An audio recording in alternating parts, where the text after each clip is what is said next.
नमस्कार, Chanakya IAS academy के daily current affair session में आपका स्वागत है। आज है 22 नवंबर और 22 नवंबर से जितने भी महत्वपूर्ण प्रश्न बनते हैं हम उन पर चर्चा करेंगे। हमारा आज का पहला प्रश्न है, हाल ही में किसे पहले lifetime disturbing the peace award से सम्मानित किया गया है? सलमान रुश्दी, चेतन भगत, सुधा मूर्ति या फिर इनमें से कोई नहीं? तो अभी हाल ही में सलमान रुश्दी को पहले lifetime disturbing the peace award से सम्मानित किया गया है।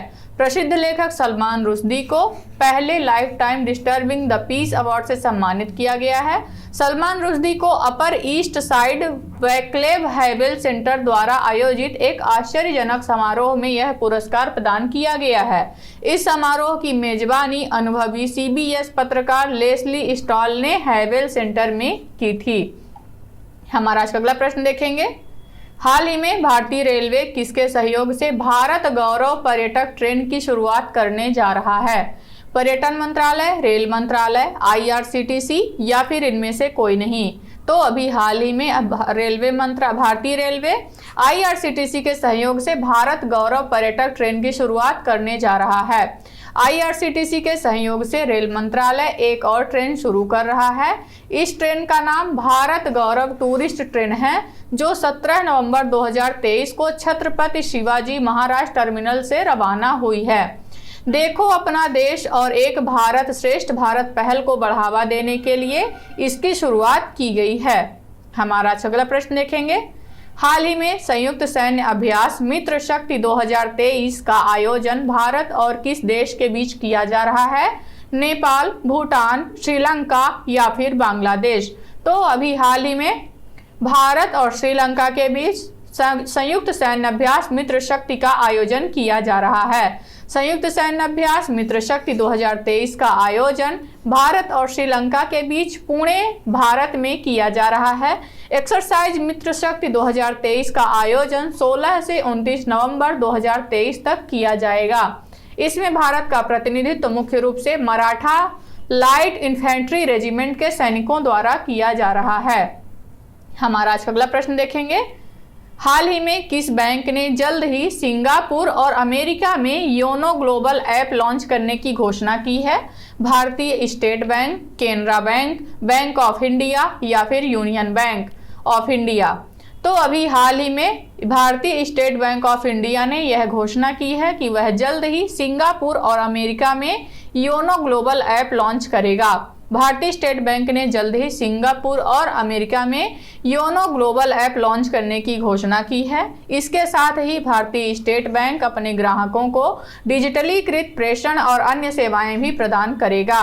वर्तमान में भारतीय स्टेट बैंक 9 देशों में अपनी योनो ग्लोबल सेवाएं प्रदान करता है।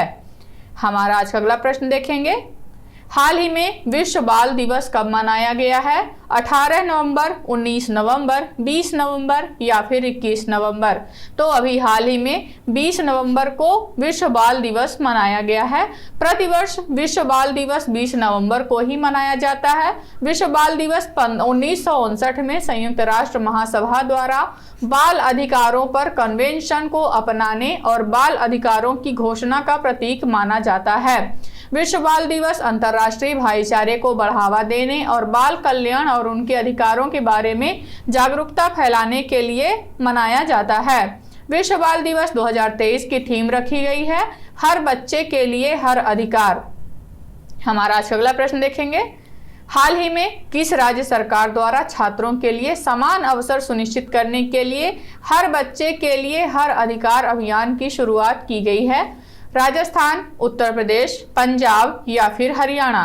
तो अभी हाल ही में उत्तर प्रदेश राज्य सरकार द्वारा हर बच्चे के लिए हर अधिकार नामक अभियान की शुरुआत की गई है।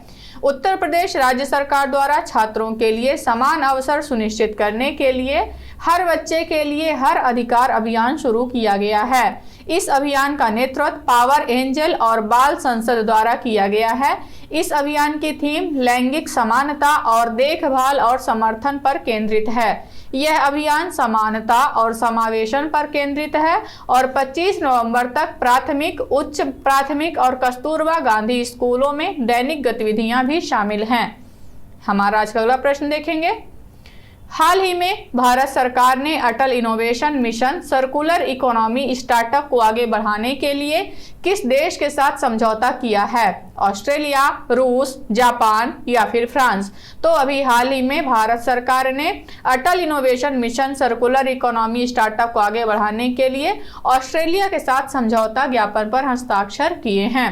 अटल इनोवेशन मिशन नीति आयोग ने ऑस्ट्रेलियाई और भारतीय सर्कुलर इकोनॉमी स्टार्टअप को आगे बढ़ाने के लिए नया एक्सेलरेटर लॉन्च किया है।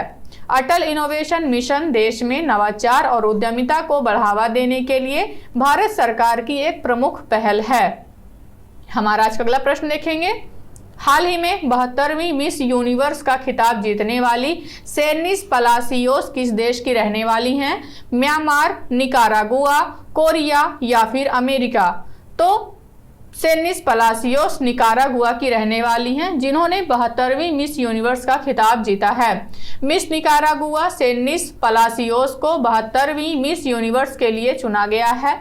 वहीं थाईलैंड की एंटोनिया पोर्सिल्ड और ऑस्ट्रेलिया की मोरिया विल्सन क्रमशः प्रथम और द्वितीय उपविजेता रही हैं। सेनिस पलासियोस ने मिस वर्ल्ड 2021 प्रतियोगिता में भी निकारागुआ का प्रतिनिधित्व किया था। इसका आयोजन अल सल्वाडोर में किया गया है। हमारा आज अगला प्रश्न देखेंगे। हाल ही में 2023 का जेसीबी साहित्य पुरस्कार फायरबर्ड उपन्यास के लिए किस तमिल लेखक को दिया गया है? पेरुमल मुरुगन, राम बाबू, एस रामकृष्णन या फिर इनमें से कोई नहीं? तो अभी हाल ही में जेसीबी साहित्यिक पुरस्कार फायरबर्ड उपन्यास के लिए पेरुमल मुरुगन को दिया गया है। 2023 का जेसीबी साहित्यिक पुरस्कार फायरबर्ड उपन्यास के लिए तमिल लेखक पेरुमल मुरुगन को दिया गया है। फायरबर्ड उपन्यास का अंग्रेजी में अनुवाद जननी कन्नन ने किया था। इस पुरस्कार की घोषणा जेसीबी समूह के अध्यक्ष लॉर्ड बैम्फोर्ड द्वारा की गई और व्यक्तिगत रूप से जेसीबी इंडिया लिमिटेड के सीईओ और प्रबंध निदेशक दीपक शेट्टी द्वारा प्रदान किया गया है। जेसीबी साहित्य पुरस्कार में लेखक को 25 लाख रुपए और साथ ही अनुवादक को 10 लाख रुपए का पुरस्कार दिया जाता है। हमारा आज का अगला प्रश्न देखेंगे। 54वें भारतीय अंतर्राष्ट्रीय फिल्म महोत्सव का आयोजन किस राज्य में किया जा रहा है? गोवा, महाराष्ट्र, कर्नाटक या फिर इनमें से कोई नहीं? तो 54वें भारतीय अंतर्राष्ट्रीय फिल्म महोत्सव का आयोजन गोवा में किया जाना सुनिश्चित किया गया है। 54वें भारतीय अंतर्राष्ट्रीय फिल्म महोत्सव का आयोजन गोवा में किया जा रहा है। 54वें भारतीय अंतर्राष्ट्रीय फिल्म महोत्सव का उद्घाटन बम्बोलिम के श्यामा प्रसाद मुखर्जी इंडोर स्टेडियम में किया गया है। तो ये रहे आज के हमारे कुछ महत्वपूर्ण प्रश्न। आशा करते हैं चाणक्य आईएएस एकेडमी द्वारा चलाया जा रहा करंट अफेयर सेशन आपको पसंद आ रहा होगा। हमारे ऐसे और भी कंटेंट से जुड़ने के लिए चैनल को सब्सक्राइब करें और बेल आइकन दबाना ना भूलें। धन्यवाद।